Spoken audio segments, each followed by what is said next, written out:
ইলিয়াস আলী গুম নিয়ে বিস্ফোরক তথ্য। মাননীয় স্পিকার স্যার,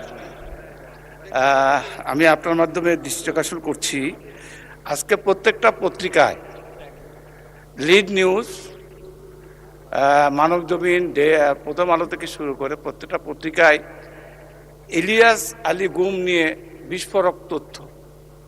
মাননীয় স্পিকার, আমি আজকে মানবজমিনের হেডলাইন ইলিয়াস আলী গুম নিয়ে বিস্ফোরক তথ্য, বনানী থেকে তুলে নেওয়া হয় র্যাব 1 সদর দপ্তরে, লাশ ফেলা হয় ধলেশ্বরীতে। মাননীয় স্পিকার, আমি কথাটা এই জন্যই বলছি যে অপরাধ হয়েছে এটা আন্তর্জাতিক অপরাধ, মানবতা অপরাধের কাজ।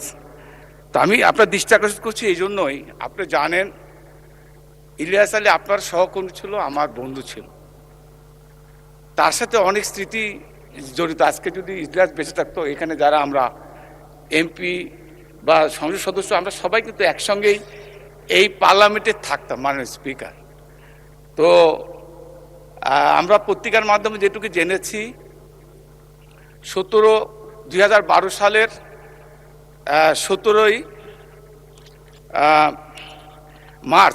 মার্চ থেকে 20 মার্চের মধ্যে ইলিয়াসকে হত্যা করা হয়েছে। হত্যা করে তাকে এই ধলেশ্বরী নদীতে ফেলে দেওয়া হয়েছে। মাননীয় স্পিকার, আমার প্রশ্ন হচ্ছে ওই জায়গায় যে কত মানুষ নিষ্ঠুর হলে এই কাজটা করতে পারে, আমার মনে হয় পৃথিবীর সমস্ত ইতিহাস মানে কি বলবো ফেল করবে। কারণ শেখ হাসিনা যে কি ধরনের অভিনেত্রী ছিলেন, তার নির্দেশ ছাড়া যেরকম ইলিয়াস আলী গুম হয় নাই, তার নির্দেশ ছাড়া ইলিয়াস আলীকে হত্যা করা হয়নি। মাননীয় স্পিকার, শেষ করেন।